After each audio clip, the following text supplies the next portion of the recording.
There it is.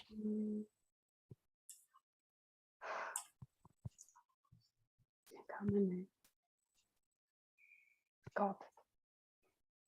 Welcome to Mining for Reiki live discussion. And as always, today I'm welcoming the panel from the Awakening from the Meaning Crisis Discord server. My guests are Valeria, Algernon, and Kevin. Hi. Today we are talking about distributed cognition. And here is what I found. Distributed cognition is a theory that describes how people can use external objects in our and other people to help them think and solve problems. It was formulated by Edwin Hutchins in the 90s. Yep, that's what I found. And also some clips, I will play it later. And so, guys, do you have something more to add on the subject? Kevin. Yeah, I guess so one thing that's important to note is we're not experts of this stuff, right? We're just trying to do some collective sense making. And actually, maybe this is an example of distributed cognition, right? Of kind of relying on each other, trying to process certain information and learn stuff. And learning would be a cognitive process. There was something that I think is important. So Hutchins and Vervaeke, I think, understands this and talks to some about these notions. But distributed cognition, there's two different ways of using the term. There's one as like a general approach, and as a general approach to understanding cognitive processes. And what's special about the approach is that it has, instead of taking the fundamental unit of analysis as like the cognitive agent, it's actually the agent, its environment, and the objects that it might interact with, other members, right, of its species. Like all those things are actually taken as a unit of analysis within this kind of approach to understanding cognitive processes. And then there's kind of a technical point, I guess I should mention, which is there's at least three different kinds. So you can have cognitive processes distributed amongst members of the group, like juries would be an example of this, academic journals, different social institutions, corporations, governments. These would be examples of distributing a kind of cognitive process across members of a social group. And then you can have it distributed across like things in your environment. So if I use a calculator, right, to do computation, it's like me doing a certain process, which is maybe filing my bills or doing something like in a month. I'm using a calculator to help me with that. So that's an example because it's distributed to this thing, right, in my environment, to this artifact, this cognitive tool I'm using. And then there's another one where it's distributed across time, and in such a way that what I did in the past, or the products of that kind of process somehow impact later events, and that's abstract. But like the concrete example is, I make a grocery list before I go to the store, right? And so I'm distributing across time because I wrote down the stuff, I wanted to get to the store, and then it takes some time to get to the store, and then I pull this thing out, right? And that's an example of distributing my memory across time. So that's the cognitive process being distributed there. Anyway, so that's probably enough for now, and I will pass the mic. Thank you. Thank you. Algernon. I'll start with a definition that you pulled up here. John Vervaeke has developed a theory of cognition that includes distributed cognition. In the theory, he argues that cognition is not just something that happens inside our heads, but is distributed across brains, bodies, and the environment. He argues that the mind is not just a passive receiver of information from the environment, but actively shapes and structures the environment in ways that support cognition. That's a really broad theory that ends up covering a lot of things, like the distributed nature across beings. And then I'll just point at one aspect, that and the body. So like all of the individual cells in systems in your body might collectively end up informing you that you're hungry. And so you experience like not direct speech exactly, but you're hungry, your body is hungry.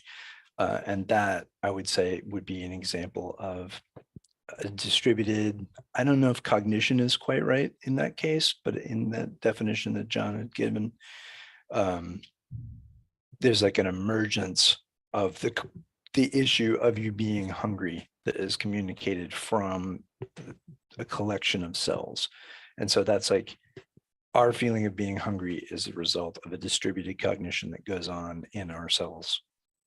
And I think that that is like an example, and we do that. There's a lot of different systems that do that, and human beings working in groups is another place where this can occur.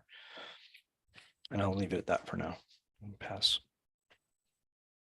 Thank you. Valeria.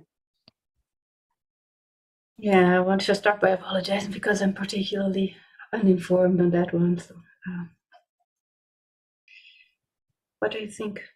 It seems from what we have been talking so far that there is a lot of the E's of the 4E cognitive science.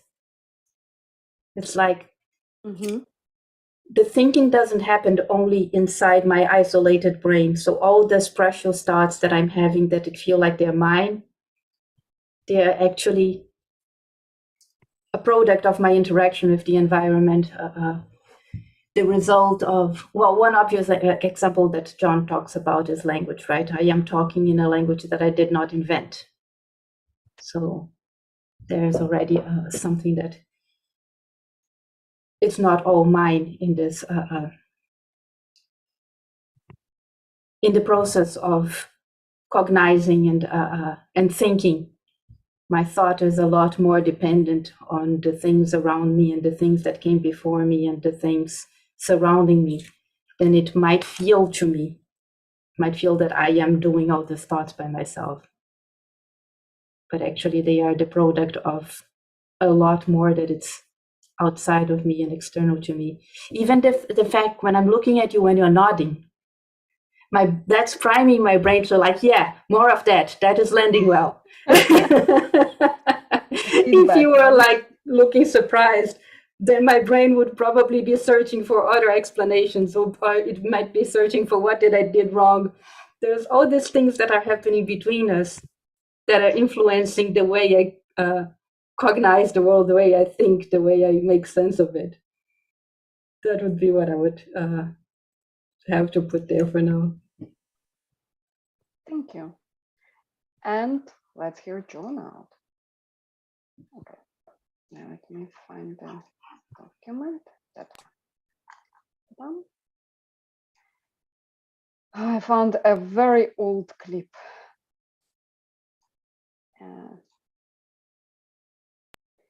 You guys can see? No? Yep. Takes a minute. There we go. Let's play. Let me know if you can hear it. So in 1995, Ed Hutchins produced his seminal book, Cognition in the Wild. It was an ethnographic study of a crew navigating a ship. And what he argued, and why it became so important, was that there's no single person responsible for navigating a ship.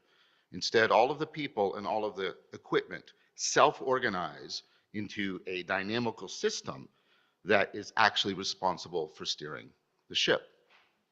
Now, this launched the study of what's known as distributed cognition or extended mind.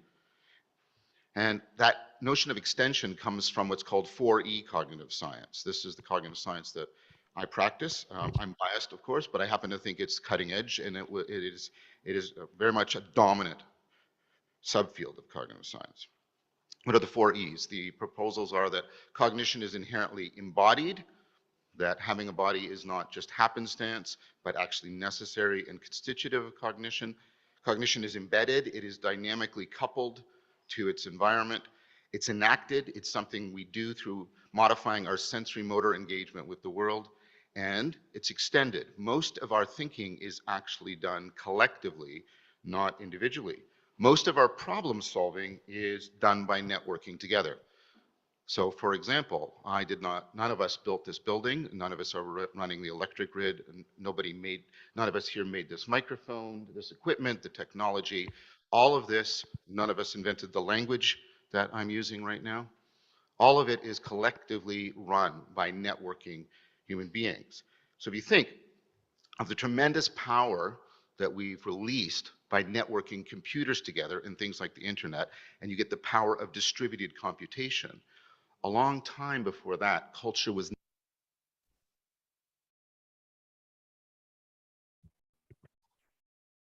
So I will later show a different clip that where he contrasted distributed computation to distributed cognition.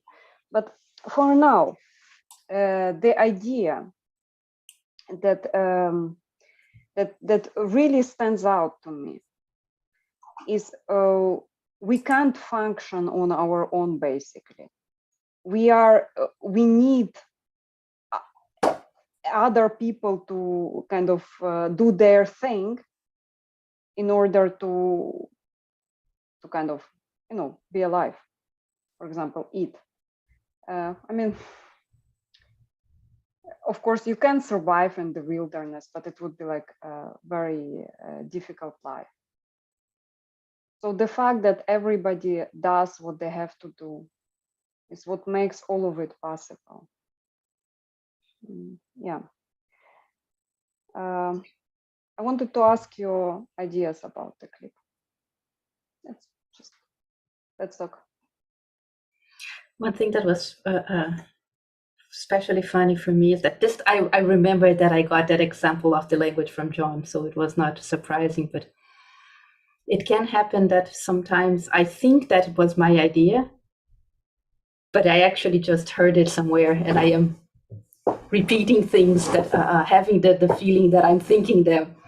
And then I hear something that, yeah, I was just repeating what I've read or what I've heard. I guess I'll bring the engineer perspective to this. When you talk about, you know, we use language, but it's something that was defined a priori. Way higher in that stack is, you know, we developed some computers and we had some operating systems, and I was active in this stuff sort of early on, let's say assembly level, or just after that. And so computer languages, higher level computer languages, as we call them, were coming into being, where you could make a statement and that would generate a bunch of assembly. And the assembly was actually mapping into actual circuits in the system. And I worked for NVIDIA, and so we were developing an amazingly complex series of products, the chips. There was nobody at that company that could go top to bottom on that stack. Like, even the most brilliant engineers there had to rely on a lot of the other brilliant engineers there to pull this stuff off. And so, like, that engine of a team of engineers being able to do something that you wouldn't have the time or the ability to address all the details of it, and then to coordinate that across hundreds of engineers, even globally, and then to build a product, like that is to me, a very tangible example. And of course, it's built up on layer upon layer upon layer of all the contributions, you know, people who develop the languages, the computers, and so on. So definitely another example of distributed cognition. I guess a thing I'd like to bring, which is, I think, not, well, maybe it's self-evident for some people, but like, so the steering the ship example, right? So I think one of the first examples Hutchins gave, that John mentioned in that clip, that's not necessarily good for the cognitive agents involved, right? So just because something's distributed cognition does not mean it's beneficial to the agents actually, right, involved in that process. And, you know, if that seems kind of serious, you might think of a slave ship, right? That is not necessarily beneficial to the people involved, or, you know, depending on how the, right, like what the work conditions, right, of the people involved in the ship, right, could be actually very, very damaging to them. And so, and going back to, I think, Matt's example of the cells, right, level kind of collectively, you know, eventually they have certain things they kind of, let's say, generate or percolate to like, you know, my higher level, like, oh, look, I feel hungry now because there's like a stimulus here that's distributed throughout my body, right? Well, maybe I want to go rock climbing, right? And I'm giving this example from Mike 11, but like if I scrape my hand, you know, on a rock, it's like, I'm okay, right? I still enjoy the rock climbing stuff, but those cells are like screwed, right? It's like, that's like not good for them. So just because it's good for the kind of, you know, maybe the collective, you know, system, doesn't mean it's good for the components involved. And I think that's just something that's worth pointing out. So thank you. That makes me think, this idea of like individual humans being part, like when we're communicating with one another, we're forming a low to use the word conscious, a bigger consciousness, but like something bigger that can have its own emergent something thought, let's say. And when we talk about distributed cognition in this space, this feels smaller than that. Like this is about, I want to combine our cognitive processes together but still be able to access what comes of that combination. So like in the case of an engineering project or something like that, or a corporation where everybody's sort of aimed at the same thing. But I think there are these emergent stuff that goes on, which something like distributed cognition. I don't know if cognition is quite right there, but distributed and emergent collective something. Anyway, so your example with the things not being good for all the parts, it occurs to me that like in your brain, one of the most important things is signals that go from one side of your brain to the other side that are actually suppressive. So it's not that they're like, here's an idea that's the best idea. Like there's also a circuit that's like, no. And like that ability to suppress the noise and to then probably get some sort of filtering that goes on from that, that's part of cognition. So it's not always just combining every idea from every person and saying there. It gets more complicated than that. I really like that idea, that other term you used to describe distributed cognition, extended mind. Is it the same though? That's what I was asking. So I am not sure. That's why I'm learning this. I don't know the answer to that. So maybe it's it would be interesting to ask somebody as well who knows the difference between distributed cognition and the extended mind, because where's Harris when we need him? in that clip, John used them kind of together in one sentence, so that's why I was like, I had a question about that. Yeah. So shortly after Edwin Hutchins did this, or kind of coined this notion of distributed cognition, Andy Clark came along later and he had extended, I think, cognition, and I'm not sure if he used the word mind, and there's some technical reasons behind that. I'm not sure if we want to get into those, but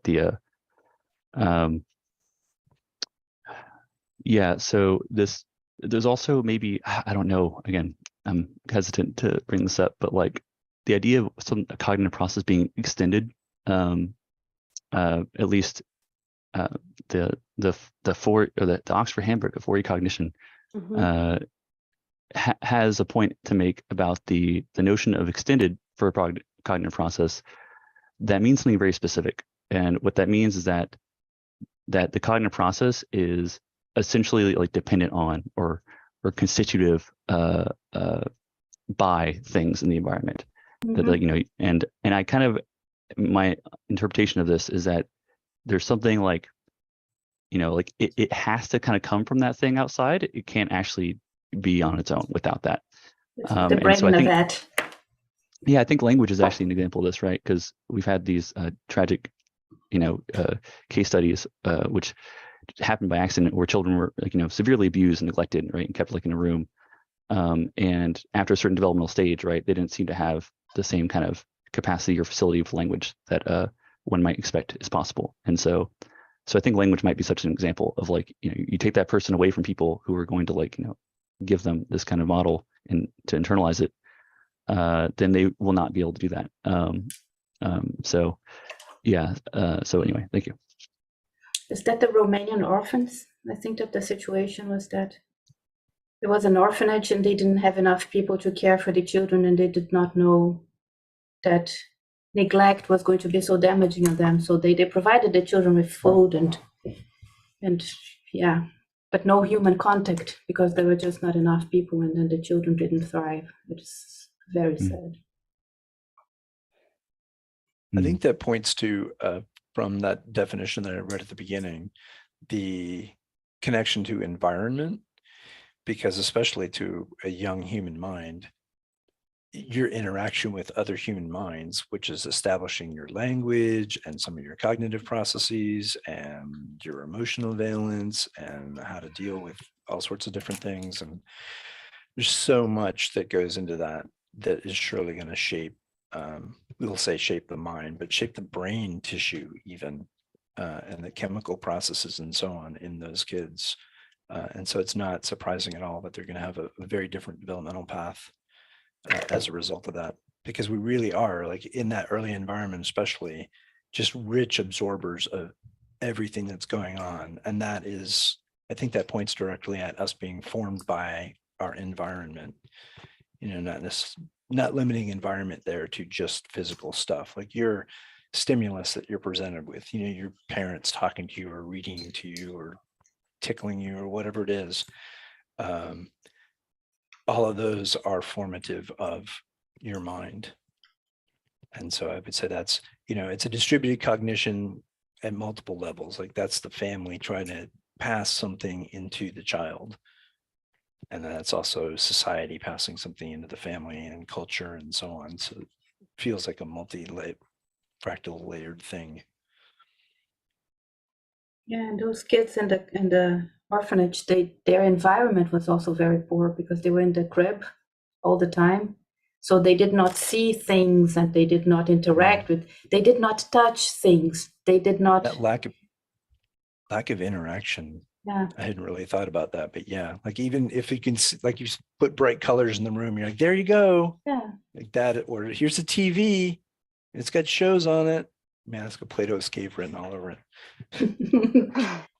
It's still better than nothing, but yeah, it brings it also Right. own set of problems with it. The extent to which our minds are formed by the environment, it's something so profound that we do not even begin to imagine that. I'm allowed to bring another experiment that one made on purpose, and it's still cruel, but with kittens. They got kittens and they raised the kittens in a dark environment. Say it again? In a jar. There was another experiment. There was like kittens Really? in a glass jar. Yeah, and they were, yeah. I don't know if I want to hear the rest of this experiment. Yeah. No, that one was not that cruel, but kind of. So right, the kittens in the dark. In the dark, they could not see anything except for 1 hour a day, in which they were in a room, I think, either with vertical stripes. And they had something to not allow them to move their heads, so they could only see vertical stripes. And the kittens never learned to see horizontal stripes. Even to that extent, those things are learned. So if you have a child that is born with something in the ear that they cannot listen, even if you fix the mechanical problem in the ear, they would not be able to, they have not learned to listen. They have to learn to listen by being exposed to the sounds. So that's the extent to which we need to learn through the interaction with our environment. It's amazing. And if you extend that like further into education, you can imagine situations where, like, you enable a situation where the child has an opportunity to discover something, to learn something, and then they have their experience of that, and they may come back and say, oh, now I understand it, it's this. And then the teacher may be able to come back and say, well, that's true in this case, but what if we change this thing? And then, have them realize, oh, wait, it's more complicated. I assumed this and this.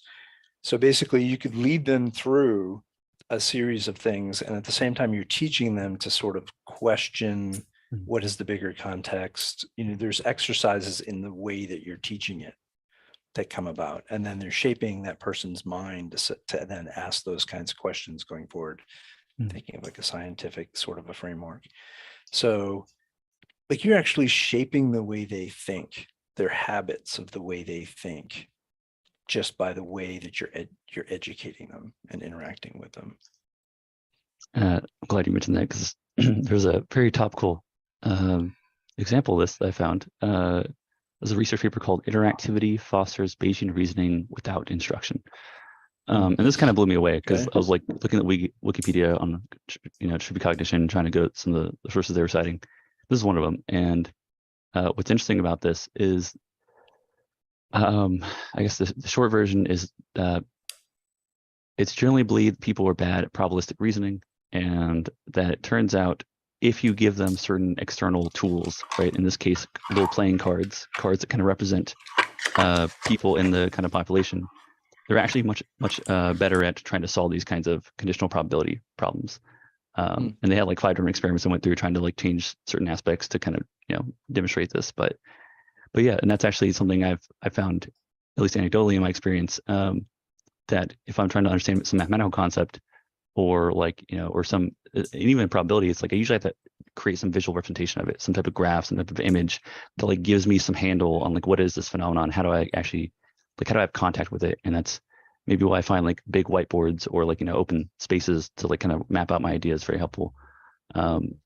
So yeah, and that's it just kind of surprises me, because it's also, there's some stuff in math pedagogy about using different like blocks and different like kind of structures to help build a scaffolding, cognitive scaffolding in people's development to like understand different quantities and units and how to translate those between each other. But anyway, tag out.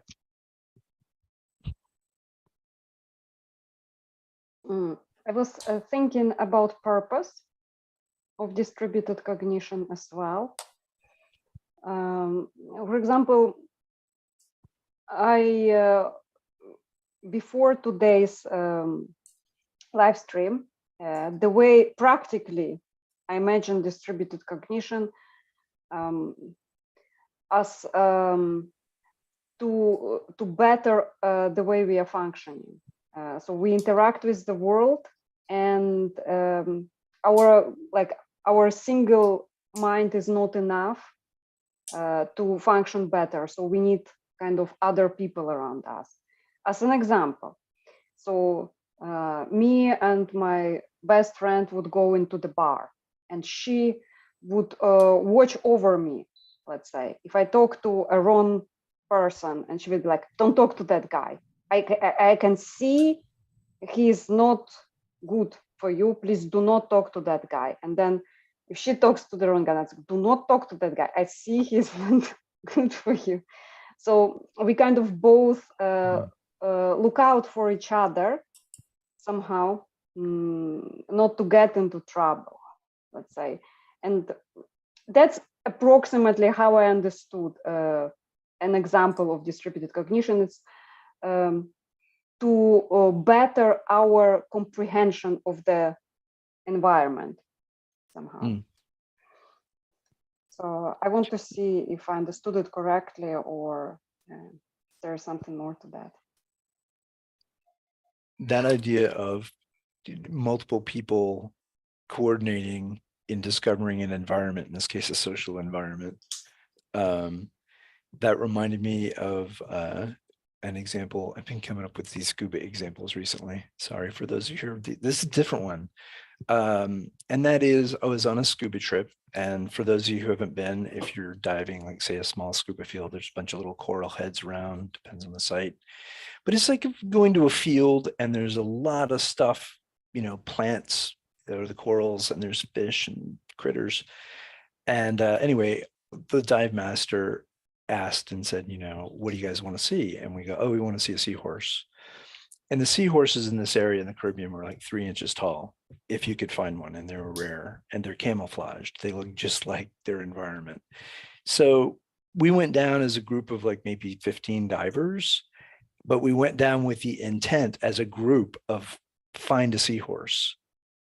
And we found like 3 or 4 of them on this particular dive. I think the reason we were able to do that is we had everybody's eyes we were all tuned to, you know, looking for it. And we'd gotten a little bit of instruction of where they like to hang out, you know, where the best places to find them are. But then we sent all the little eyeballs out onto the reef, and one little couple would find one and they would signal, and then we would all see like, oh, there's a gathering going on over here. They found something. And so you can't talk, but we would all come together and everybody got their picture of the seahorse. And had we set out as any individual diver with the same instruction, you know, go find a seahorse, we would not have found them. We would not have come back with those pictures. We did something as a distributed mind with distributed eyeballs across a large area and pulled off this action that we couldn't have done as individuals. And that was like, to me, when I learned about distributed cognition in the discussions with the Vervaeke work, I was like, that really feels like a tangible, real world, non-woo example. Like, this is something the individual couldn't have done, but just by combining our intention and our mind and our connections to the environment, in that case, our visual systems, we're able to do something pretty remarkable. That's a good example. There's another example, which I guess maybe this is a bit heavy, but genocide is also an example of distributed cognition, right? Genocide? No one person can pull off that object, right? They have a certain problem they're trying to solve, which is eliminating, right, this subgroup of the population. That is another example. So I guess I feel compelled to say that it's not necessarily positive. And also cults can do this thing, right, where there's a kind of distributed process happening of disconnecting them, right, from their understanding of reality. So it does not need to be beneficial, right, to them, or, you know. And again, you can maybe get into some arguments about, like, well, it depends on the situation, the values, right? Maybe it was justified, but the point being is that these kinds of things also make use of this kinds of distributed cognition. So I think it's important to be aware of that. Also, maybe even, like, if we think about, and I maybe am hesitant to use this example, but I think the Holocaust, there were a lot of people who didn't want that to happen, but were still kind of nevertheless involved implicitly, right, in the maybe bureaucratic aspects of filing paper and stamps and things like that. That these are all part of that whole kind of mechanism, and it doesn't mean that everyone had the intention. Like in Matthew's case, is a really good example where everyone has kind of like we all want to do this, and we're all going to help each other, and it's kind of, you know, collectively helpful because everyone is on the same page. But there's all situations where that doesn't happen. Everyone's not on the same page. It's not collectively helpful, but it still happens. Like, there's still an instantiation, one might say, of distributed cognition. So anyway, tag out. Oh, thank you. Great Thank you. I thing just that you want to, brought. yeah, thank you. Like, also, I that's the thing I could not understand. So the purpose is not necessarily good. And I think that's a super good example, that super good point that you brought there, Kevin, because the very mechanisms that make us adaptive are the mechanisms that make us prone to self-deception. This is the slogan there again. But just because we are involved in some kind of distributed cognition, it doesn't necessarily mean that we have to be aware of it. So there are some types of group thinking and group dynamic where we are thinking together, but we do not notice that we're thinking together. Or where we are thinking, being influenced by the environment in ways that we are always thinking about, being influenced by the environment in ways that we do not know that we're being influenced by the environment. That's undeniable. There are plenty of experiments out there. And I remember I was in the lab once, and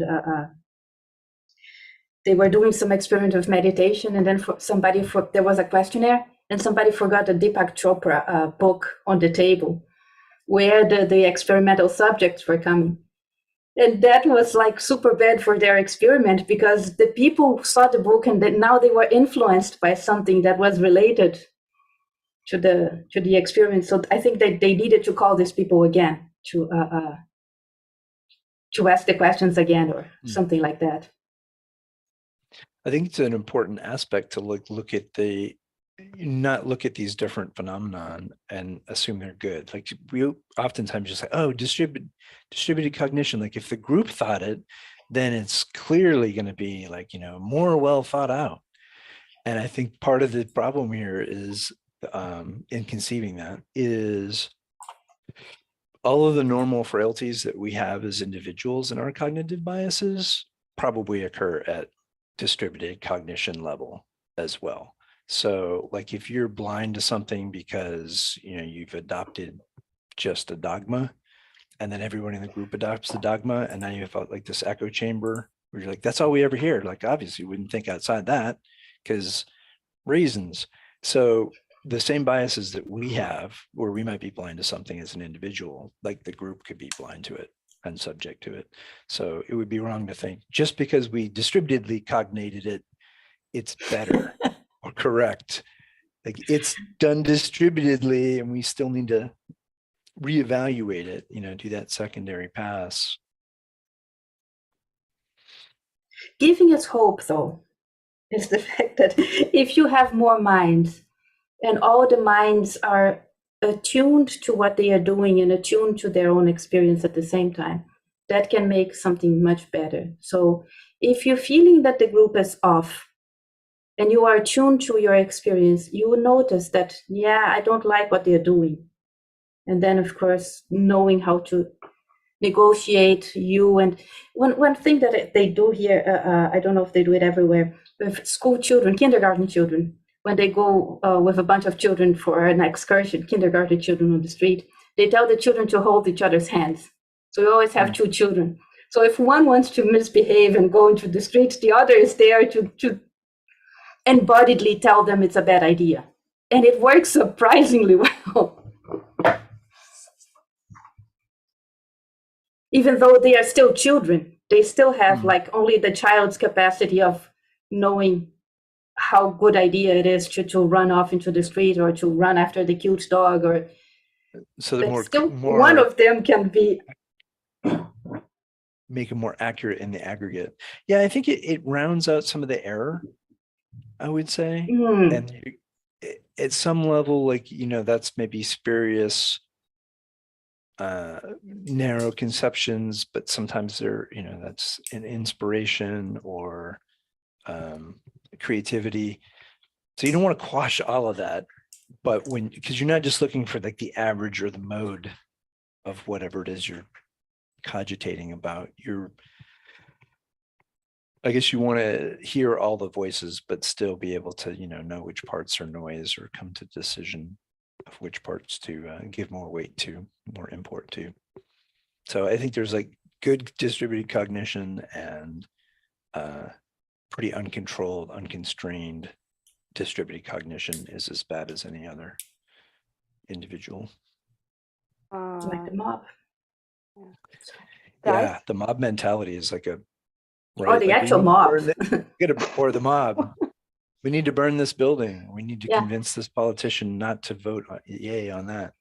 And somehow everybody cognizes together that that's a good idea in that moment. Let's lynch that, let's burn that witch. And everybody cognizes together that that's a good idea at that moment. Mm-hmm. And, we're talking about the situation with the children and the training that goes on. If you're in a group like that and you're, casual night before the riot, to sort of bring up and go, I don't know about this whole riot thing. And then you are shut down vehemently by the group. Not only is that person then going to be quiet, but everyone else that had that idea of, I don't know, it's a great idea. They will know distributed cognition wise, like, oh, if I come forward, then probably what happened to that person, really unfortunate, would happen to me. So I have learned from this group in the interaction not to say anything. And so to quelch that whole thing. And you can see how that could lead to, the dominant voice is the one you're always going to hear and things like that. So good. Again, it's like distributed cognition, but not something you'd aspire to. But Matthew, it's a good point. I just thought of something to combine all of the things you guys were talking about. So the distributed cognition, not necessarily good for every element involved. There was a story that happened to me when I was a child. So I go out with my mom and I see a homeless person. And I have never seen a homeless person before. And I was like, Mom, what's wrong with that guy? Should we call an ambulance? And she's like, oh, he's a homeless person. I was like, should we get him a home? And she's like, no, we cannot get him a home. It's like he's a homeless person. Like he probably was like misbehaving all his life. That's what happened to him. And I was like, oh, like, so what's his purpose then? Like, why nobody's helping him, but he's lying here? Like, why is this happening? And she's like, it's because people like you, children, will see him and know that misbehaving is wrong, So you Oh, have to study better. You should not drink alcohol, and then you will not end up on the street. And I guess that's a purpose in an indirect way. It's a cautionary tale. yes, Yeah, exactly. That's Don't end up me. like the homeless person, kids. Yeah, that's me. so yeah, I mean, I had a shut up, mama. It's still a good lesson. It's a great lesson, but like not good for the guy involved in there as a cautionary tale for all the children. Like basically unwilling purpose, and I kind of like wished it was a thing where children see and they like learn to help somebody. But that's not how life works. And the children see a person on the street and they're like, do not be like that person on the street. The end. Like, yeah. Yeah. There you go. It's a nice light topic. Homelessness, genocide. How do we use distributed cognition Romanian to solve orphans. this? That's true. Oh, that And then story with the orphanage is really, it's terrifying. And then tortured kittens in jars. Yes. My goodness, covering so much. Yeah, kittens in jar. Like we should like pinch every hurtful place in people's brains. Oh, kittens in jar. So I guess this actually leads to a question I've been wondering, is that if there's all these ways, right, that can, I like the way that Matthew phrased it, of like, there's an unconstrained distributed cognition, then like, what are the means by which we constrain it to be aligned, right, with our own kind of well-being and our values, right? Like what is involved in that? Because I was, there's a thing I was thinking about a while back about how values get selected and like, how does one come to possess one's values, whether you value like courage or compassion, right, or loyalty or whatever. There's liberty, all these things that people might value at different, kind of rank orderings or different preferences they have, like which one takes priority. But like that process, it feels like probably emerges from distributed cognition. And definitely culture. Yeah, and oh yeah. And the thing I'm going to try to talk about, I'm not sure if I can though. Like, let me try to formulate though. It's like, it's possible, right, that through this process of cognition, I can acquire a set of values that actually undermine my agency and well-being, and that this might cascade through a system or a culture, right, through the kind of values that get constructed. And it's not clear to me because, like, if these came about this very like, complex like process and development across time and history and all this stuff, changes in environment, technology, like all that jazz, like if that gave me a certain values that undermines my own agency well-being, what do I then do? Because like the process that facilitated this is actually the process that's maybe becoming pathological. So that's what I'm wondering if anyone has any thoughts on that. I do. There's between you and your culture, there is this niche construction feedback loop. So your culture shapes you and you shape your culture, or like the culture shapes us, and what is the culture if not us, right? If not the people in the culture, what propagates the culture? So there is this feedback loop between people and culture and people and culture. You can change some of it, especially if you understand where you're coming from, I think. But it's also deeper than we think. And that's, by the way, part of why the East, the people in the East have these things with honoring the ancestors and honoring what came before. And if I might say, I think it's also a part of why John is coming back so far in where our culture started to be formed with the Greeks and all. Because he's trying to do what the people in the East are doing and bring the ancestors back so that we can understand where the things that we have inherited culturally, where do they come from? Why do I see the world like that? So in the hopes that will help me gain a little bit more agency, also as a culture. Yeah. I'm struck by how much like the culture sets the general tone. I'm thinking of Kara's homelessness example, where she had her child view of the world, and then mom came in and was like, okay, but culturally, she didn't say this, but culturally, like we care, and maybe there's some services we provide, but we don't consider it an emergency when we see a person on the street.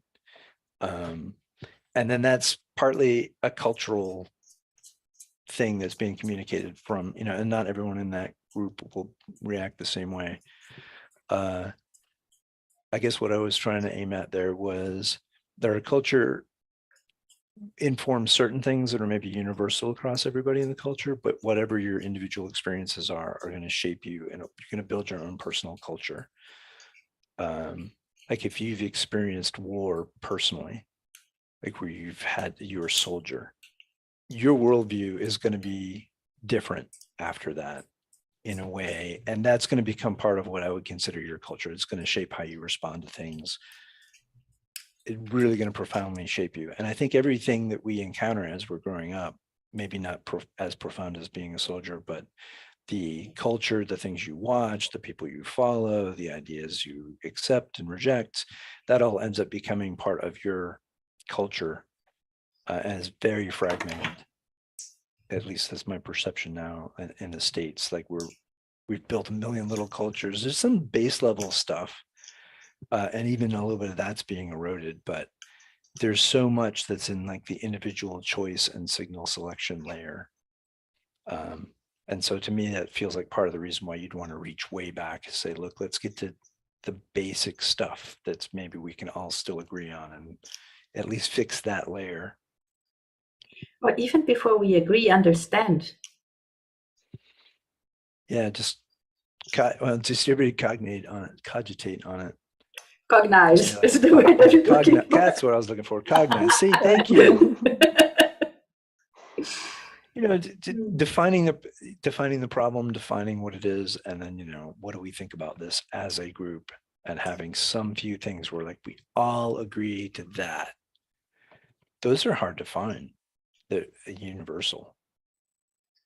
Even before that, using the other people to clarify what we think and just get more clarity of what we actually agree and what we actually disagree. And not things that we think that we disagree because we are just using different words or words with different meanings, or we think that we agree because we're just not paying enough attention. That happens too.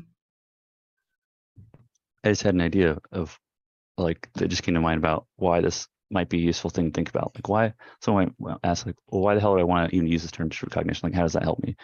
That maybe that kind of framework or this way of thinking about not just yourself, right, but technology you use, right, and the kind of social environment and physical environment that you're in, that it might elicit this awareness of like, wait a second, so maybe I'm in like an echo chamber, right? It could be, right, that like there's a kind of a system I'm embedded in that's preventing me from seeing, like, why is it that so many people believe this thing that I think is just so self-evidently wrong? Like, and if you have that kind of feeling, it's like that might be a signal that there's a kind of distributed cognition happening that's kind of reinforcing, right, this kind of inflexible view that of another perspective that you seem that comes off as very reprehensible.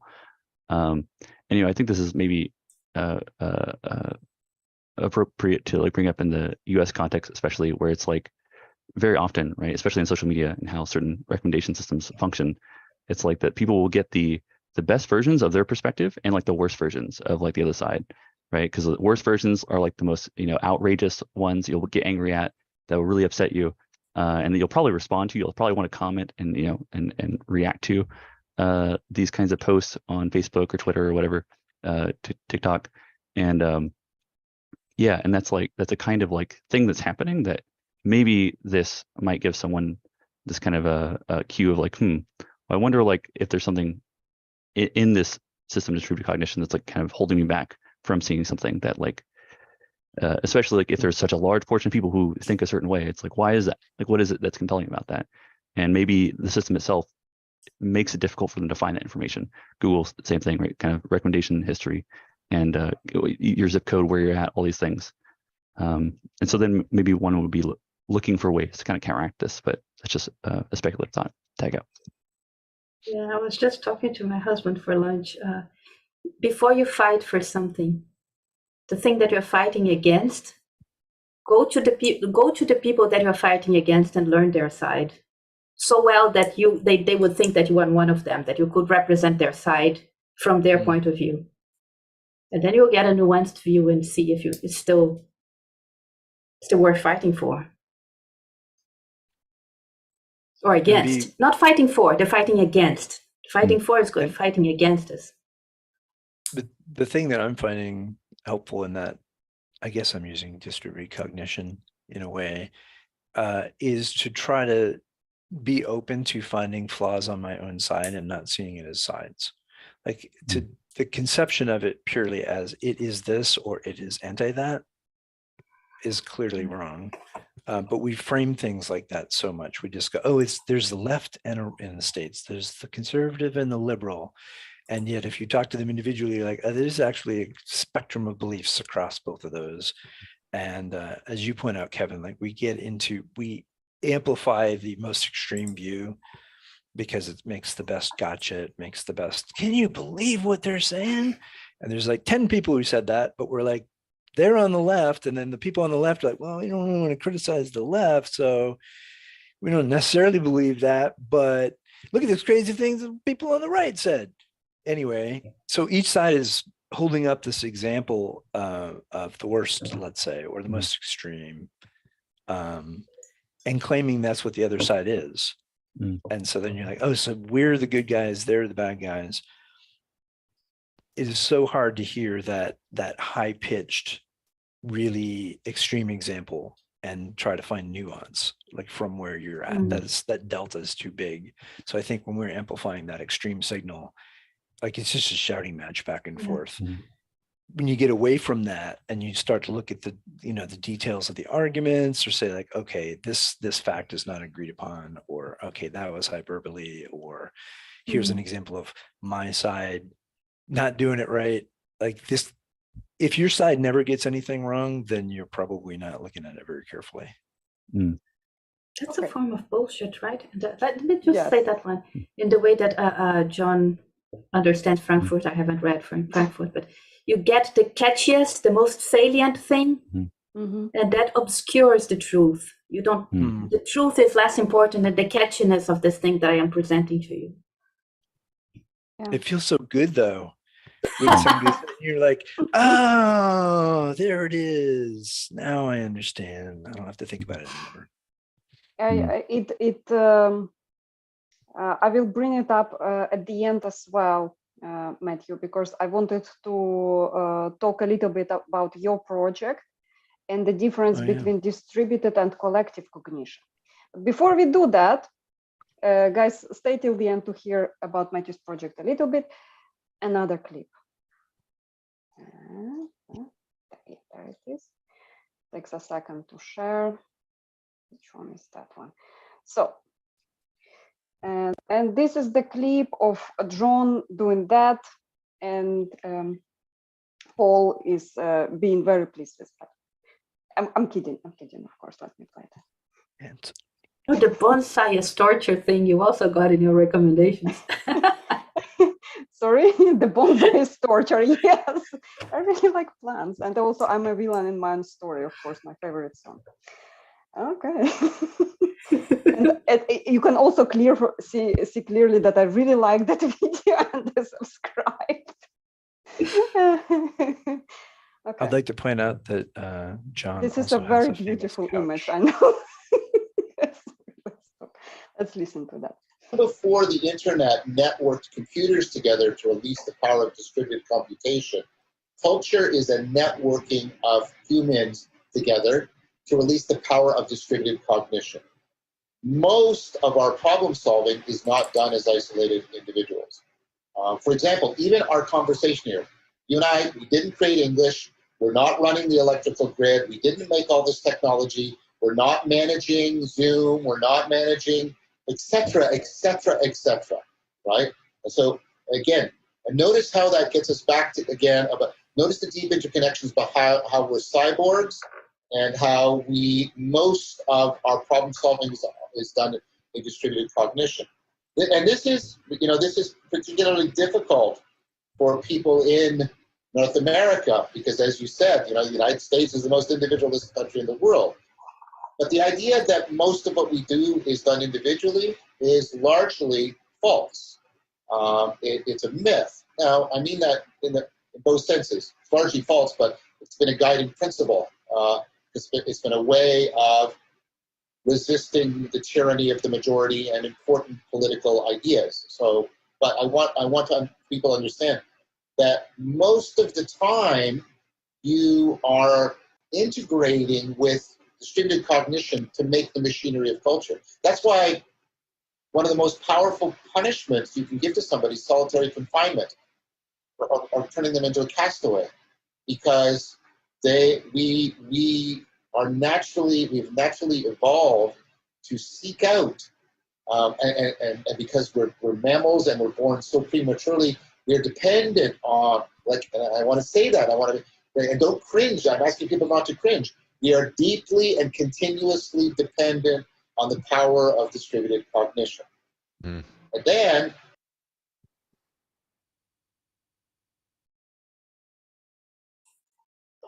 just for anybody interested, I already attached both clips to this video in the description. So if you want to see it further, please check it out. Yeah, I really like how that clip was extremely relevant to the conversation we had, to people in the comments. That I really like how Niels brought up that economy and politics is a sign of an example of distributed cognition, and the orphanage as well, children in solitary confinement. Yeah. And cringe, talking about our yesterday conversation. That was just a bonus point. That was just a bonus point. That's the kind of great things we discuss on the server. Yes. Cringe. Yes. What is cringe and what do we mean? Exactly. That was the word that actually largely dominated our discussion yesterday. I mean, that was reckoning from the meaning crisis. That was an example of a mini distributed cognition that we were trying to do through dialogue. Maybe it was massive. Maybe it was what? It was proportionate to our egos, dude. It was massive. Oh, we were fully into it. Yeah. But like we were each saying, this is what I think we mean by cringe. And at least for me, there was a realization that my own understanding of what I found cringy wasn't very well defined. Like I had felt it in certain circumstances, what I would label that. And I've seen, the memes and you're like, some of them I'm like, yes, that's definitely cringy. Other ones I'm like, nah, I don't know if I would put that in the same category. So hearing other people's perspectives and seeing where they hold it and what their examples were or their associations to other things and realizing, oh, I have that association. It just wouldn't have given it that much weight. But now that I've heard another explanation of it, now it has a little more importance to me. So I see that as like interacting with that information and with those people and with those ideas, that's helping it's helping me get my own thinking straight, like develop it more nuance and understanding, I had this one viewpoint, but now it's more complicated than that. Almost always it's more complicated than my initial conception of it. And that feels like distributed cognition, I don't want to make great claim of it, but improvement. I don't think that it needs to be something big to be distributed. I think what we are doing here, it's a perfect example of, distributed cognition. So I have a proposal. I'm not sure of it, but when we cringe, it's because we are like offering some kind of judgment on the situation, right? We have a reaction to something that's happening. Isn't this kind of judgment also a form of emotionally distributed cognition? It's me trying to figure out, what do we think about what you are doing? It's just a proposal. I'm not really certain of it, but I'm just throwing it there. I'm not sure we want to go all the way down the cringe rabbit hole. I can also go back to the clip and talk about one thing that I missed the first time that I watched that clip, which was John talking about individualism as that there was a time that we had to talk about individualism as almost like some kind of psychotechnology. It's like a myth that because it serves the purpose of avoiding the dictatorship of the majority. I found that very interesting. I guess for me, like in the American dream individualism thing, there's plenty of room for distributed cognition. Like the reason the individual is able to go out and do the American dream, if that's still possible, is because like there's a bigger system that says, you know, here's the thing and here's the rules and it's taxes and everything else, but there's here are ways that you can make your way in the world, in the business world, in the ownership and property world.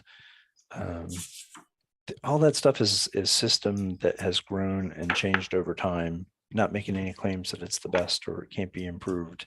My God, I never made that claim. But anyway, so even when we say like American individualism, it's not like it's just everyone goes and does whatever the hell they want.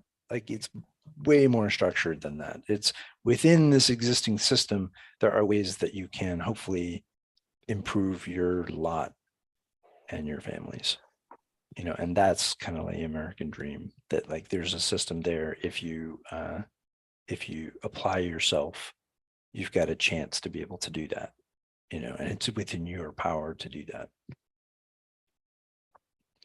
So anyway, that would be my nuance to the individualism versus communal thing. Like there's the communal is all there because that system wouldn't exist if everybody didn't, if we didn't have a common system of law and so on. Yeah. And the language as well. So many things. So many things. Standing on the shoulders of giants. There you go. Like when you hear the really top scientists say like, yeah, but I only got here because, and the amount of stuff they have to stand on. So that points to like distributed cognition, multi-generational, multi-civilizational, right? Like we have great things that we owe to Arabic numerals and counting systems, for example. Kevin, you're nodding. Would you like to add something? Well, I guess I'm thinking of, it's kind of tangential to this. I'm not sure if, I guess I'll say anyway. I guess I'm trying to think about like one of the examples, like how does, like, by what means do we go about evaluating distributed cognition as functioning well or poorly? And I guess it gets complicated because there's like, maybe you could think of like the well-being of different scales, like at my level versus my family, right? Versus like, you know, whoever my tribe is, or multiple tribes probably, right? And yeah, because I don't think anyone here would make the claim that, well, clearly you should just only focus on societal level, or clearly you should only focus on individual level. It's like, no, there's a dynamic interrelationship between those two things. Yeah, it's just, I'm still kind of,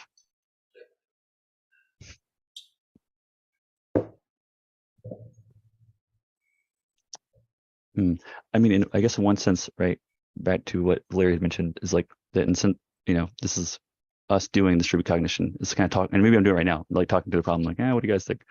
But there's like another aspect of, to that point that Larry made earlier about like the, you know, really understand, like, you know, if you like the other side, like you're trying to do, you know, trying to argue for, or, you know, kind of moving for some type of project, really understand the other side as deeply as you can.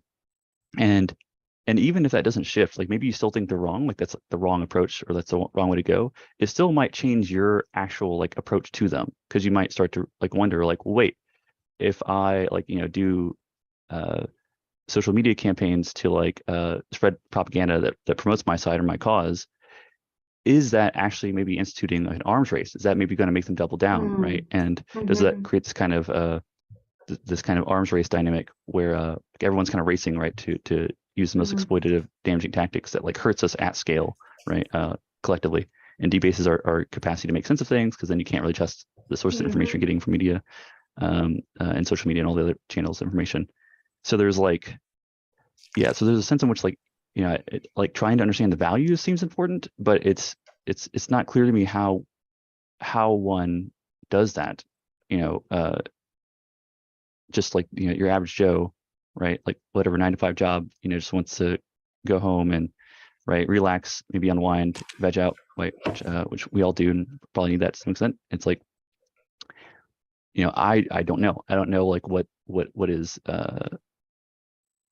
a way of affording like augmenting their capacity and augmenting their sense of agency and to do things in the world, right, that are beneficial for their own, like not like me outside saying, no, they should, you know, they should totally like embody compassion or courage or, you know, or loyalty or liberty. I'm not saying that. I'm saying like their own values, like their own, like, you know, internal guiding compass. Like, I don't know what it is that would help facilitate people to more adeptly or more skillfully kind of, you know, live a life in accordance with those, or even the kind of evolution of shifting those priorities, or realizing, okay, I've really focused on this aspect of my life, but now I need to move in this direction. Like, I'm not sure what that, what that would be. No, Sorry. I really like what you're saying, Kevin, because can I promote what I think is good without undermining the opponent process?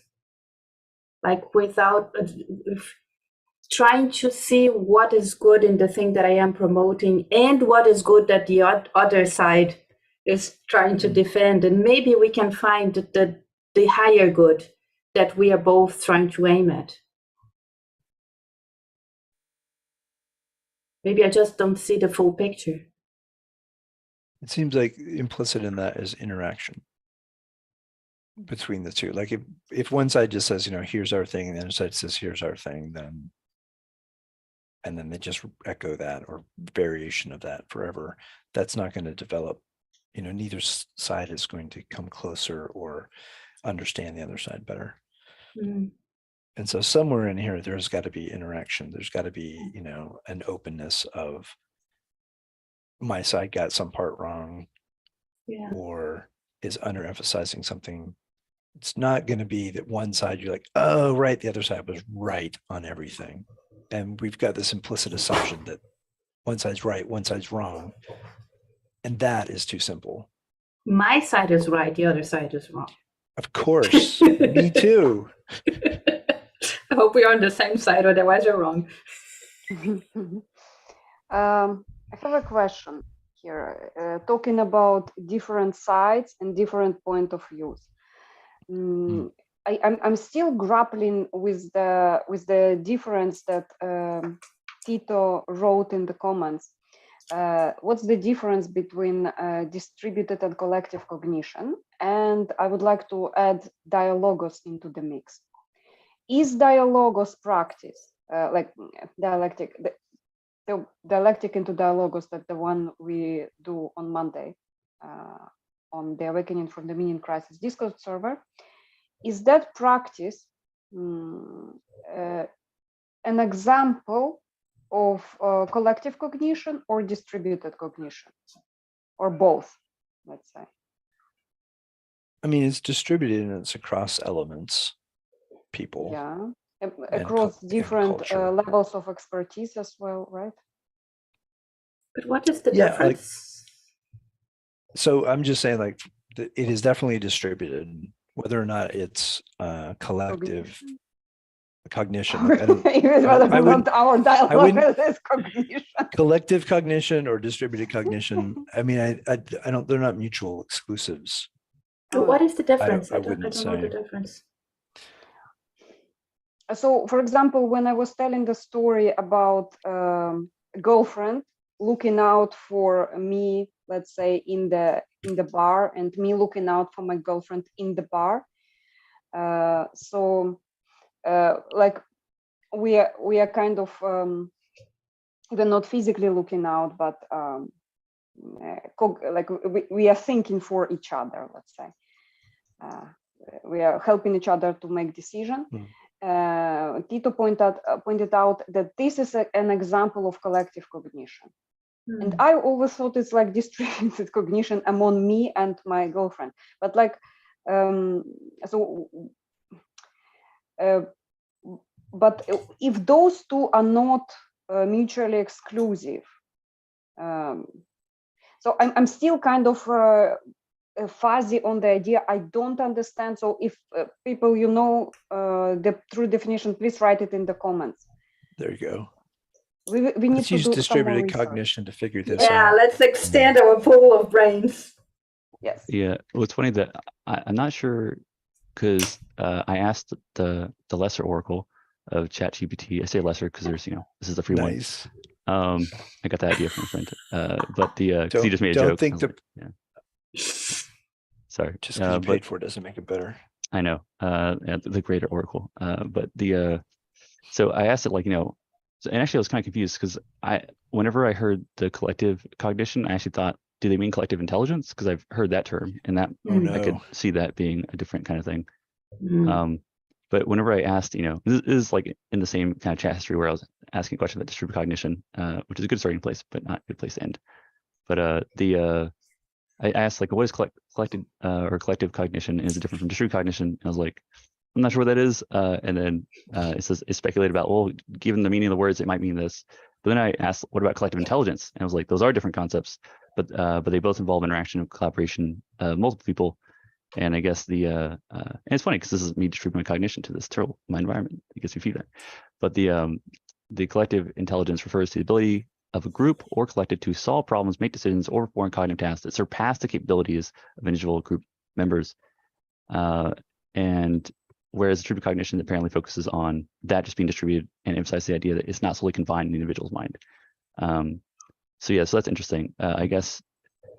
And there's a really good point. If Tito is referring to like the collective intelligence thing, there is like a close but not identical tie between like cognitive agency and intelligence. And intelligence is a weird thing, and like some of the research literature is defined different ways, but a generally like helpful way, I think, is the agent able to solve the same problem? Like, you know, if you put obstructions in it, can it find multiple ways to kind of achieve that completion of that task?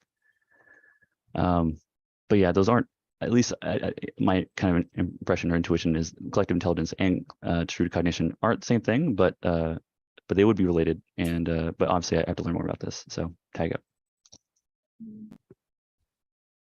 It still sounds the same to me. Yeah, I think they're pretty overlapped. Like, I don't know that there's much of a distinction there for me. Collective intelligence, collective cognition, collective consciousness, like it's good. The definitions of those concepts, maybe cognition were the closest but the rest of them are very complicated, especially in, let's say, a scientific framework where you're trying to go at it cognitive scientists wise versus like just colloquial use of those terms. So anyway, I don't have much difference in my head over those two terms. The collective intelligence and collective consciousness, that I might find that the difference between consciousness and intelligence, right? But between the collective and the distributed, that's what I could not find where the difference could be. Collective feels like there's common purpose. But I don't know that I would make too much of that distinction there. I see. I would like to propose another question. So distributed among, let's say, Starship is run by a group of experts. Well, there is a captain who is an expert in let's say, diplomacy, and also he's really good in original thinking. He possesses a certain level of skills. His first officer is like has encyclopedic knowledge of across different subjects and extremely logical. let's say, and then there is a heart of all of that would be kind of the doctor in there, somebody who oversees the clinic, and there would be also other specialists like in technicians, the pilots, people who navigated, people who are talking about communication. They all have this one purpose. Let's say to boldly go where no one has gone before. And so all of that works. So I was thinking, that's not a collective cognition. Like to me, the starship, the way starship operates, is actually a distributed cognition. When I would think it's a collective cognition, it's like, nah, that doesn't feel right. And the question is, am I completely off? What do you guys think? I mean, you're trying to make like this great distinction about those two things that we, at least from my perspective, I'm like, I don't see there's a big difference there. So now you're like, let's assume there's a really big difference there. And here's the example of Star Trek. What do you see the difference as? I'm like, I feel like I'm being baited back into the same question again. No, but like, does it sound natural to you though? That's what I'm asking. I'm saying that I would say like if the frame you take it in, if you take it at the level of what's a starship, like a functioning thing with a crew and whatever, you're like, it's got to be able to do this and explore and fight and science and medical when people get hurt, and there's got to be people to feed themselves and systems maintenance and da. You're like, as an organism that is to continue in the world over time, the whole system of people have to be able to self-propagate and travel and so on. So at the level of the starship being its own animus, it has a lot of different components, and you would say that that's some sort of collective, or it's distributed amongst the components if you're looking at the component level, so it's distributed. But if you're looking at the starship level, you're like, no, now it's collective, because I think that's a starship. Could it be that your intuition is that you want to differentiate the enterprise from the collective, the Borg? The Borg. I got you. Exactly. Yes. So the Borg was the collective, but the enterprise. Valeria, perfect example. So let's assume the proposition is the Borg is the collective. What is the Borg? I don't know what that is. The Borg, so. they keep repeating, no. You're missing. The Borg. We are collective. It's like hive mind. Is futile. Hive mind, yes. Okay. Cool. But even a hive mind. Oh, go ahead. No, I was just like, I was uploading. Even a hive mind. Thank you. Even a hive mind is distributed cognition. Let's just do like a beehive, right? So these words like collective and then all the connotations we have around that, I think this is just a point of confusion. It's distributed outside the level of individual bee, but like the group of them make honey and build nests and then segment and form other hives and do bee things. At the level of the individual bee, you're part of a thing that's doing stuff that no individual bee can do. So that's distributive. That's in this space that we're discussing, distributive cognition. Distributed cognition. Hold on, Matthew. Let me catch you on that one. So the distributed part of the beehive would be the fact that there are bees who play different roles. Let's say there is a queen. There is let's say bees that do nothing. Let's say just like hang out, and then there is the bees that work. And so, but the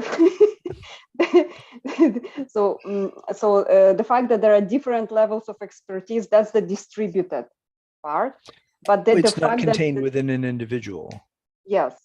So if you're defining individual as the bee in this case, because they fly around, we think, oh, it's independent. But if you're conceptualizing that as the unit, then it's distributed across all the bees. If you're describing the beehive colony, the colony as the thing, then you Is a might say, oh, collective. that's the collective intelligence. Like it is a Mm. collective intelligence, maybe. I'm But if glad you then look at the bees with regard to the environment that they're embedded in and their relationship to the birds and the flowers, to get to the birds and the bees, then you see that that's a system that like there's linkages and symbiotic relationships that make that whole thing work, where there's fruit in the next season, in part because the bees were active doing their part. So you see that like it's not even up to the bees or the hive. Like there's a bigger level of things, and now maybe the ecosystem is a collective intelligence. And it's, like the bee thing, because it's like distributed across time. That's another part of distributed cognition, right? Where it can actually be across time, not just within the members of the group. And that's actually somewhat compatible with. I'm slightly persuaded by another thing that the Lesser Oracle ChatGPT has said about the trying to make a distinction between collective intelligence as focusing on the outcomes of the group versus like and improving their performance versus distributed intelligence is problem cognition. solving. And the whereas like the distributed cognition maybe focuses more on like the interaction between the individuals, artifacts, and the environment, and which I guess is consistent with what I was trying to say earlier about like it doesn't mean it's in the best interest of the members of the group, right, of the agents involved. But it seems like collective intelligence would want to focus on that, like how does it actually increase their capacity to solve problems? Although it still might have the issue of like, well, what are the values guiding that, and does it lead to like the problem of Jews in Nazi Germany? It's like, okay, well that's maybe that's collective intelligence at work there, but yeah, there might be a shift of focus of like, are we focusing on the outcome and improving their capacity to solve problems, or are we focusing on the actual like kind of interactions between all the things involved? That does seem like a helpful maybe distinction to draw, but tag up. I think a really clear example of that, like it's not good for the individual, but it might be good for the larger thing, would be if you have a giant colony of, I'll say, rats. There was something that happened somewhere where there was just a bounty of grain, like all the conditions were right. And so they had a huge harvest. And so they had a tremendous amount of grain. And then as a result, like the rat population just went crazy because it got into the stores of grain that they had harvested. And then they had a massive rat population explosion, which is indicative of like that population going, oh, there's all this food. It's good time to mate. Let's go for it. Fecundity. And then the other side of that is then when resources are narrow and the collective is like, okay, like not good time to have pregnancy and growth in the colony because there's not resources to support this, or it's the wrong time of year to do that. So those sort of things are built in there, not necessarily good for the individual who's going to starve to death there, but like the colony needs to reduce its size because it's overcome, it's exceeded its connection to its environment. Like its environment's no longer able to support it in that case. So I think there's probably a lot of examples like that where the individual doesn't fare so well, but at the level of like the colony surviving, it's fine. Like it's appropriate for the colony to grow and shrink in response to ecology. Like, why did you have to bring it up? It's like for some reason, talking about Nazi Germany earlier as well, and the distributed cognition and things not being good for the individual. I just thought of a horrible example just to add on top of it, Dr. Mengele. So he would do experiments on human beings. And he actually made groundbreaking discoveries in medicine. He actually did. And yet it was not good for the people he actually cut into and tortured. So and I was thinking that it is maybe this negative element in distributed cognition where you can use one kind of agent against their will or something for the better good, let's say, or the good of the others. You'd want to aim it at the better good, but I don't think that there's like a natural relationship that requires that the elements that help make this distributed cognition benefit. Like you'd want it to go that way. They don't. They all died. Well, I'm saying there's a lot of, like, to assume that that would always be the case is clearly wrong. Mm-hmm. Well, one of the things that cognitive science is doing is trying to describe how minds work. And one of the things that John talks about all the time is that the same mechanisms that make us adaptive are the ones that can be self-destructive. So, and it cannot be any other way. Those are perennial problems. Those are things that we can never find a definitive solution for them. We can just hope to deal with them in a wiser way. So, So I want to bring up an example of kind of distributed cognition and a case where it's not working very well. And like science as a whole is getting beat up publicly. And there are certain questions where I'm like, that should be answerable by science. Like, is the world becoming overpopulated, or is population growth not a problem? So let's say there's two camps. Matthew.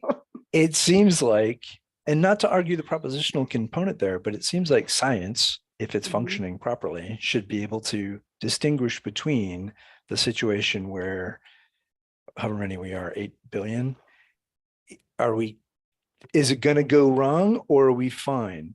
Like or even under, and we're in fear of population collapse issues in spaces. So those are so diametrically opposed. And the fact that science, quote unquote, can't just go, no, it's that. Show me where I'm wrong. Like, it's not clear. And so that strikes me as, we think of science as something that we should be able to resolve questions, not every question, but certain big questions like that, where in fact we're in a space where we don't know the answer to that question. Like, I could, you can hear arguments either way and say, don't know. Okay, so Matthew, science is a great example of distributed cognition because all the publications are transparent. So this is, so ideally, people can ideally. ideally. I mean, sure. Okay, but I know they're limited to the people who do understand the language. I mean, a very specific terms. And they're very full of often all the data. The data. The data is not available. Oh. And they're performed by humans who have plans. There was this, who have I'm doing this research, I'm being funded by an institution. The institution is going to make a lot of money if it comes out this way. They're not going to make any money if it comes out that way. I really need it to come out this way. Oh, here's a bit of data that's not really going to help us. I'm going to exclude that. That will happen and has happened. And, so don't think of it like it's in a paper, it's perfect. Like, that's wrong. That's very wrong. Let me so adapt to that point I was trying to Okay. So it should be ideally transparent.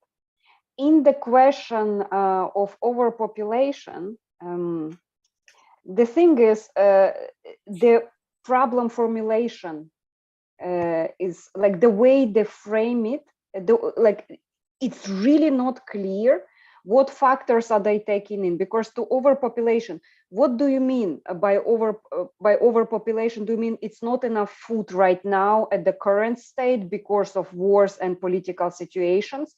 Like right now at the current level, is it overpopulated?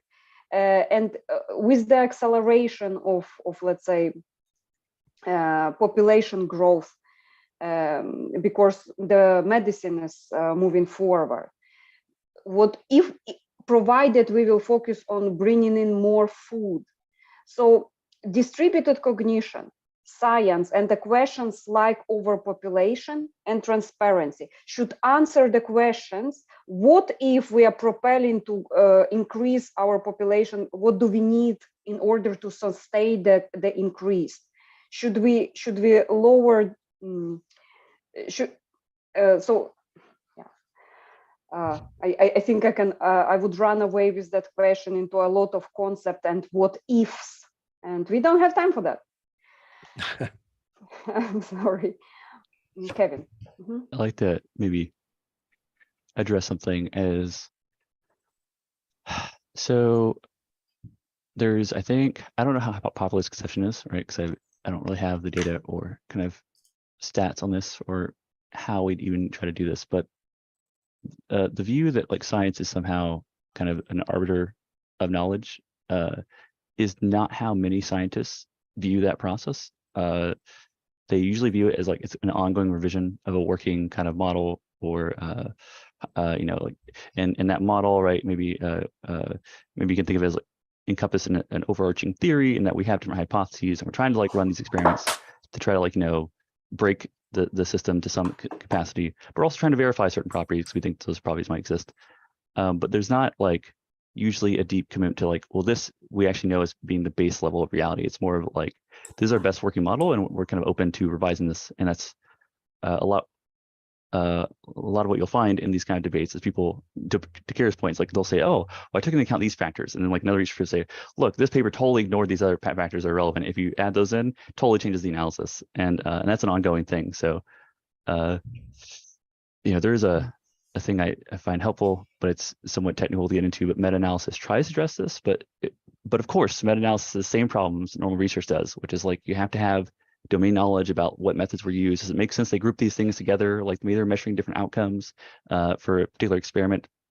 You know, maybe like, you know, for example, if you're looking at treatment for let's just say like depression, and you're saying, okay, well, we grouped all these studies together to see like, you know, what the impact of the drug was. Like, but some of those studies compared the drug to a placebo, and some of those studies compared it to like, you know, different interventions. Maybe it's like behavioral stuff, training, maybe it was other drugs, and those are relevant, right, to actually understanding how, like, what does the meta-analysis tell you, like what is actually like informing you. And I guess like maybe a pithy thing is like, just because you can add up numbers and like average them doesn't mean it makes sense to do that. So that's like a thing that is, yeah, that's only resolvable, I think, if you have domain knowledge of like, does it make sense to combine these things? Are they actually looking at the same thing? And that's the power of analysis, is whenever that's done well, but I think it also suffers from some of the incentive problems that Matthew's pointing out. And even if it's not in bad faith, it's just like, I have a career, I need to publish papers, and like, you know, I really do think this is true, and that's just going to narrow my window, right? And the systematic review and the meta-analysis stuff. And systematic review is like the broader category. Meta-analysis is a kind of systematic review, but those are attempts to like actually counteract that process, and they don't go well all the time. But you know, I think that's at least one maybe example of collective intelligence that we might kind of try to help us navigate these spaces. But yeah, it's not easy. I wonder on that. Like, we haven't had the ability really to have this set up until just recently, and then with COVID, it sort of pointed at this kind of thing would be possible. But like, you could have something where someone says, I propose a trial and here's how we're going to structure it. And listening to some people talk about medical trials is way more complicated than I would have ever imagined. Like, you need domain experts. And it strikes me as like, that's a good place for distributed cognition, in that if you had a bunch of people who are good, but are not on your project, and before you even do the study, you're like, here's the shape of the study. What are we missing? And somebody goes, oh, your dosage on that, like, you're not adjusting that per body weight correctly. And you go, oh, let's get that locked down. Anyway, a level where you use the distributed cognition before you even do the trial. And then you're like, here's the trial, and then we're going to do the trial, and then the data is going to come back in real time into a pool, and y'all can access it, you know, properly masked for individual, whatever. So there's not shenanigans, or are they going to release the data, or didn't come out like we thought, or all that. That strikes me as a level of distributed cognition applied to science that we don't have yet, but we'll probably get to something like that. There's something of it, like people wanting to register the papers before they run the experiments. Yeah, but this, like, even a more cooperative thing where you're like, you're not just inviting like a review of what you did, which can be really expensive. Like, if you did something wrong and then somebody points out a flaw, and oh crap, like, we can't draw the conclusion we wanted to draw. So, you know, using that distributed cognition of people who have different motives, which aren't like to make your project succeed, but to make it the best trial that it can be. That's and to clarify the thing that Valeria brought up for people who aren't aware of this, there is actually a design principle in which I am a big fan of in some research where it's a little bit different from what Matthew was saying, where it's basically the author's paper kind of pre-publish like the setup and the design of their study, and they're saying this is what we're gonna like. Here's the outcomes we're measuring. We're not gonna like change these outcomes. We're not gonna like do some what's called p-hacking stuff. It's like, no, we're looking at this stuff. Right. This is like the question we had. Here's the people that we're interested in looking at to test our like, kind of hypothesis, and we're gonna publish this first, and then the data and results, right, and analysis will come later, and that's to hopefully like prevent this the thing I was talking about earlier, like this kind of, I really need to publish this paper, right? It's really important for my, academic career. And this is it's not something that directly the people can do anything about, because there's also journals that have certain standards. And so it's this kind of, it's at multiple layers, right? The journals, have a partial responsibility to maybe have these be their preferences, right? They select for in their kind of research. So yeah, it's tough, but I do like Matthew's idea of like not only doing that step, but like doing this other step of like, and even the analysis, right, and discussion results or discussion section could be distributed, right, where you could have multiple people look at it. But yeah, there may be real problems in being able to do that, but it strikes me that you see things like that are starting to happen, and maybe the financial incentives behind everything are not really aligned to that at this time, but we could push in that direction. I wanted to ask this question. I don't know how much time we have. I do you guys think passed already, aren't we? Do you guys think a Ouija board is distributed cognition? Is that the thing? No. Yeah, it's exactly it. The thing that think like other ghosts in here. Right, but without. You don't even have to go to the level of like it's being controlled by a spirit. But if you have the little triangle and you've got like say 3 people who each have 2 hands on it, and you're moving it around the board, it's got the letters, and it's got a yes and a no and a maybe, and I don't know what else. I think that's about it. And you're not one person is positioning the board. So there's, in that sense, there's a distributed cognition because you're all kind of contributing a little bit of the push, but more so on the interpretive side. Because now when it lands on F, like there was partly, it was like, well, what question are we asking the board? Oh, I think this would be a good question. Oh, that would be, no, what I really want to ask is this. And then the group says, oh yeah, that's what we want to ask. That's already like a cognitive distributed process to like decide what the question is framing. And then you get it and it doesn't come back yes, but it comes back with a letter, and you have to decide, oh, well, that means, or what word is that heading for? And the group is kind of steering it toward a word. That strikes me as some sort of semi-mechanical distributed cognition, not necessarily a good one, but there's something going on there that's beyond the individual, but that the group is still kind of steering the process. Yeah. I wonder what John would think. I was actually going to bring your project up with the group and the process at the very end. So I will tie it to that. I want to close it up. But Valeria wrote something very interesting in the comments about creating an app. Let's say. Go ahead, Karen. So that would be a cringer. And Cringer? Yes, it's called cringer. So and people will rate each other on the level of being cringe. So there will be a 5-star cringe. He will get a level of let's say he will be higher graded. So I was thinking, actually, that's a great idea. And like, it's actually pretty easy to build using script writing skills of ChatGPT. And so if you guys want to add and brainstorm that idea, please kind of feel free to do it in the comments or in one of the like general chats that Awakening from the Meaning Process server has. Just bring it up. We see what we can do about it. And this is one thing. but on a serious note, Matthew is also building an app, and we do need a collective. I will provide the link below on Matthew's story about the app, the explanation, and it actually precisely talks about distributed. It's a conversation aggregate between hosts and the entire audience, or not the entire, like chosen audience, let's say. And we don't have time to get into it. I just wanted to bring it up. And now the closing statements. I would like Kevin to say, what did you find interesting about today's conversation? What remains open? What would you like to know more about, or something? Yeah. Well, thankful as always. This is I enjoy this, and hopefully there's been something that's going to emerge from this that not any one of us could do on our own.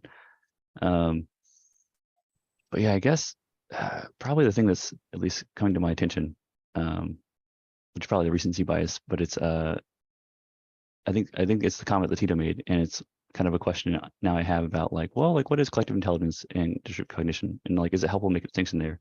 And if it is, then like what distinctions are actually helpful? Yeah, and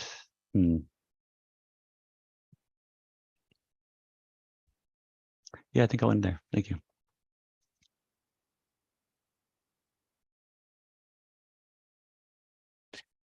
I'll jump in then. Okay, thank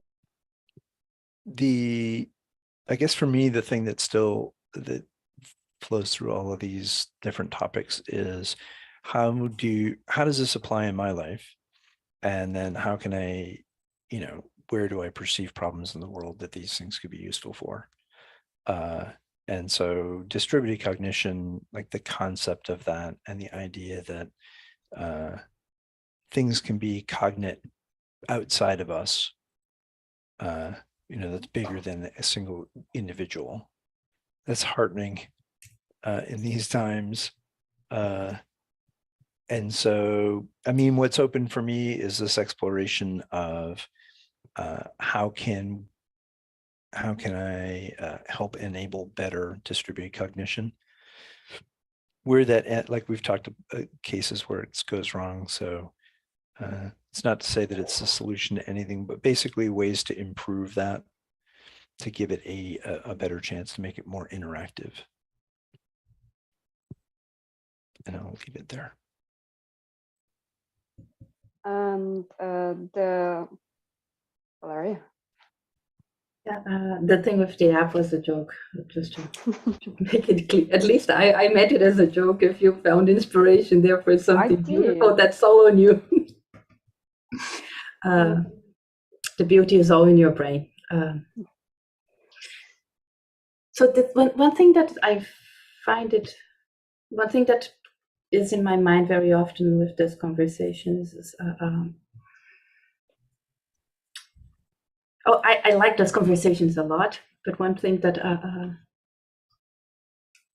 I sometimes feel hesitant about is with the danger of us using the terms that John has created and kind of finding an implicit agreement and start talking about something that is different than what John talked about. And so there was something in the chat about how would you explain it to our friends? There is a little bit of a difference between saying things that are useful and that I gaining insight from hearing John and into things that are useful, and gaining the specific insight that he wanted to transmit with the term. Those are two separate things. And we might be saying things that are important and valuable and useful by calling it with a name of something that he is talking about. But it's different than the useful, helpful, important thing that he is talking about. And therefore, we might be creating some equivocation there. So that's one thing that it's always on my mind. Why is it specifically on my mind right now? if distributed cognition is the same as the extended mind, which I don't know that it is because I did not do my homework, so first fault is on me here.